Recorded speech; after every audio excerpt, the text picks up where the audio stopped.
Olha, se você pensar, eu acho que é uma questão de maturidade de mercado. Pensa assim, nós temos 500 anos, e esses 500 anos a gente viveu na sombra e na subsistência durante muito tempo. Com a abertura de capital em 92 para cá, a gente começou a ter mais acesso e trazer coisas novas para cá, porque antes era tudo bloqueado. E se você parar para pensar, pensa assim, em termos de recursos naturais, a gente consegue alimentar o mundo.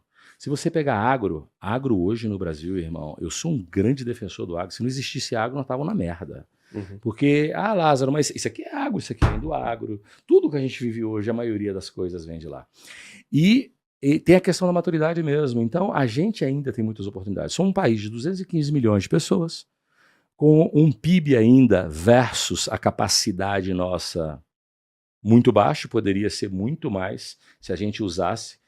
É um país onde tem a economia primária com uma capacidade de multiplicar por 20 e os políticos ficam falando de serviço, ficam falando de tecnologia, sendo que a gente tem recurso natural em abundância que se eu colocasse, canalizasse no lugar certo, eu poderia estar 5 vezes maior, mas por questões que eu não sei se é políticas ou de mentalidade ou burrice mesmo, o cara fica falando, mas olha o serviço, como é que tá. Serviço é quanto perto do agro, irmão? Direta e indiretamente, representação do PIB e capacidade produtiva de escala para o mundo inteiro. A maior empresa de proteína do planeta é brasileira, irmão. Disparadamente. Você pega uma das 5 mais do consumo do brasileiro, está no 3G. E a gente usa pouco agro. A JBS é a primeira que veio do agro e despontou lá dentro. Se eu botasse a energia, não, mas a gente tem que trazer tecnologia, tem que trazer isso, concordo, velho. Mas se a gente canalizasse a energia para o potencial que nós temos de forma branca, transparente, não predadora, poderia estar maior. Então, a gente ainda é oportunidade por causa disso. E às vezes também a gente falou que a baixa qualificação do empresário gera oportunidade para quem tem alta qualificação. Legal. Pô, sabe a gente estava falando aqui, e aí tem uma frase muito legal, né, que falam o seguinte, toda família que é feliz, elas se parecem, mas as famílias infelizes, elas são infelizes cada uma à sua maneira. E aí eu queria, vocês, de novo, vocês trabalham em várias empresas, vocês tocaram vários negócios, vocês estruturaram vários negócios, são empreendedores de sucesso.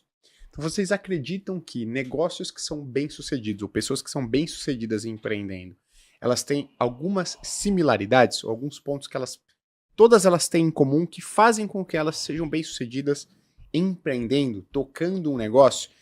E se essa frase, né, para família feliz e infeliz, ela também cabe para negócio.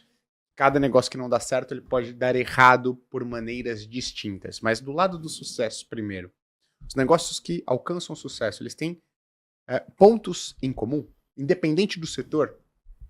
Mas eu acho que tem sim, sabe? Vou tentar elencar aqui alguns. Normalmente, em empresas de sucesso, o empresário, ele é um exemplo positivo para toda a organização. Ele é aquele cara que faz o que precisa ser feito. Porque, principalmente se ele é o fundador, ele consegue ser esse exemplo não só de vontade, mas operacional. Ele é o cara que fez a roda girar no comercial, depois ajustou o financeiro, depois ajustou o operacional. Então, como ele é o cara que ele foi como uma locomotiva, um bandeirante abrindo tudo, ele vira aquele exemplo, inclusive, para os times que vêm depois. Então, eu acho que é um exemplo positivo, real e próximo. A parte técnica, nem todo técnico foi um grande empresário. E nem todo empresário foi um grande técnico. A gente tem vários casos desse self-made man que técnico não sabe, técnico mesmo, lá pode falar que trabalhou com alguns gigantescos do Brasil, que não tinha tanta técnica, mas eram empresários, empreendedores fantásticos. Os caras têm um cheiro da operação, um know-how do cliente muito grande. Eu acho que tá em comum nos empresários de sucesso. Ele entende muito bem a cabeça do cliente. Ele não sabe dizer como é que é, mas ele entende, ele repassa do jeito dele. Os mais técnicos, os menos técnicos, como Silvio Santos, do jeitão dele. Só nesse ponto, só pra gente... Mas este que não tem o know-how técnico, né, de verdade, genuíno, ele tem a humildade de reconhecer isso, porque eu conheço vários que não têm. Nem sempre, né, Lázaro? Ele se julga uma sumidade na área. Nem sempre. No detalhe, ele não passa da página 2 do livro. A humildade faz parte das famílias felizes. Mas tem os arrogantes que dão certo. Acho que a diferença é que, às vezes, os arrogantes demoram a dar a volta por cima quando tem problema. Mas tem os arrogantes bastards, né? Tem os arrogantes que dão muito certo, até que dão errado, e demora um pouco mais para dar certo de novo, porque ele tem que baixar a guarda e falar, ei, Lázaro, eu não sei resolver não, resolve aqui por mim. Então às vezes ele demora mais a dar a volta por cima, mas eu acho que os dois, tanto tem o arrogante e o humilde, que dá certo. E se a gente olhar mais no detalhe, eu acho que esse cara, ele é muito bom de gente. E ele sabe montar times. Porque, às vezes, o cara ele é arrogante na personalidade, mas ele não é burro. Ele fala, pô, isso aqui eu não sei, vou chamar o cara que sabe e vou pagar dinheiro pra ele. Então, eu acho que esse saber montar time tá entre os grandes empresários. E, por último, aqui, tem outras coisas, mas eu acho que principal é um cara que ele... Não vou dizer que ele é generoso, ele pode ser até um mão de vaca, mas o generoso, ele sabe, ele gosta de distribuir dinheiro. Mas até o mão de vaca, ele sabe que tem que distribuir dinheiro. Ele não pode ser o fominha que segura a comissão, que quando bate meta não dá bônus, que ele quer ser o protagonista de todos os 87 CNPJs que fazem parte do grupo. Então, um cara que seja generoso ou não, mas que ele sabe abrir a mão no meio do caminho. Legal. Vamos lá, você fez várias perguntas numa só. Primeiro, você fez a analogia da família feliz e da família triste. Sucesso não tem um segredo único, mas ele deixa pegadas. Todos os caras que são grandes são apaixonados pelo verbo fazer e realizar. O cara faz, ele vai lá, bota a mão na massa, se precisar trabalha 12 horas por dia, se precisar trabalha 15, 18, 16. Todos os caras que têm sucesso no Brasil começaram, eu conheço vários, começaram do nada e ele vai lá e ele faz. Entendeu? Isso é fato.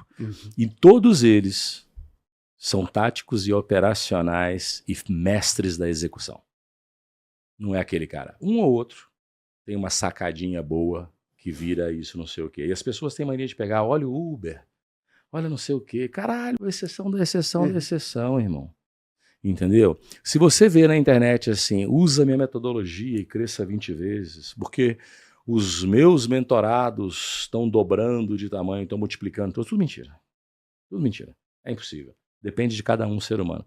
Não existe Ctrl+C e Ctrl+V dentro de uma empresa. Não. Cada indivíduo é diferente um do outro. Cada empresa tem as suas mazelas e as suas doenças.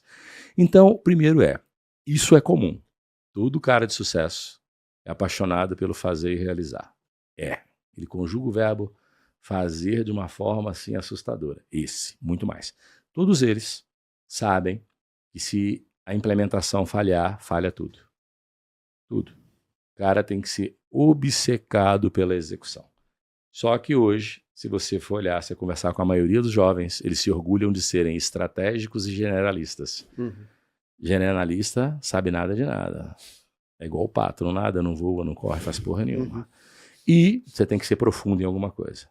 E eu sou estratégico. Estratégia sem execução não funciona. Não, porque eu tive um exemplo, né? Porque o Flávio Augusto, se fosse operacional, ele não sentava com os grandes fundos de investimento, ele não era um vendedor de pastinha. Você me desculpa, meu irmão. Se ele não fosse bom na operação, nem fundo de investimento olhava para a cara dele.